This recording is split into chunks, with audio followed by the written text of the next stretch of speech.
Because you know what? You either own the album or you are cheap like me and you taped it off the radio and you hope that Rick Dees didn't talk over the last 5 seconds. For me, it's not so much what it meant in the day, but almost like what it's meant since, because ever since then, whenever you hear one of those songs from the album, you're like, oh, Big Shiny Tunes 2, like it's just been, I feel like it's the flagship of 90s nostalgia.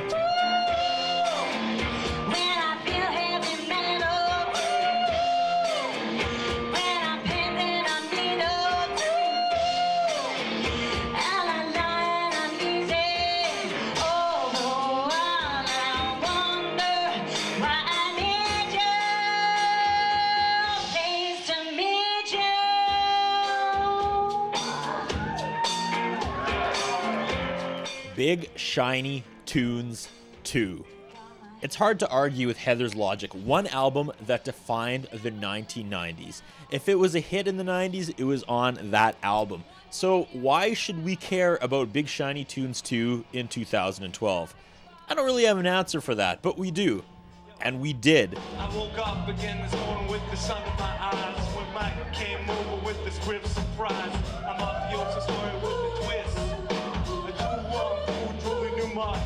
Because this was the scene from the Broadway theater last week, while during their annual 7-day fundraising marathon, new to the board Heather Morrison tossed out the idea of having local musicians donate their talents to cover the songs on the album and spend an evening celebrating all that was the 1990s. I don't think the board really understood the star power of this album. They sort of really lowballed it. I mean, they said, if we get 125 new memberships, that'll be great. So I thought, okay, like I could definitely get 125 people there. We ended up selling 325 new memberships. We had about 400 people at the event, and we raised $9,000 for the Broadway Theater.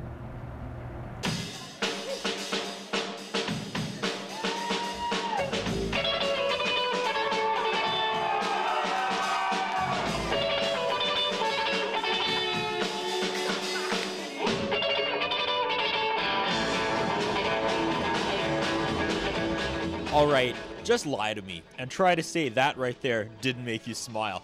I was there that night. I can honestly say that was the most fun I've ever had at the Broadway Theater. Ever. Fact. Everything worked. Even Marilyn Manson's Beautiful People performed as slam poetry was 5-star. Hey, you. What do you see?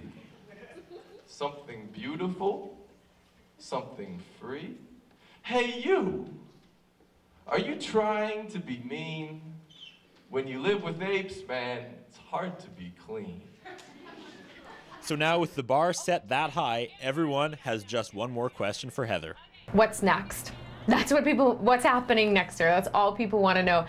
So we're thinking one of maybe the dance mix albums, either like somewhere from 93 to 96. But we're definitely doing it again because it was just so much fun, and I've said this before, I think we finally realized that the 90s are over and it's time to get nostalgic about it, so why not celebrate it every year? From Broadway Theater, I'm Curtis Anderson.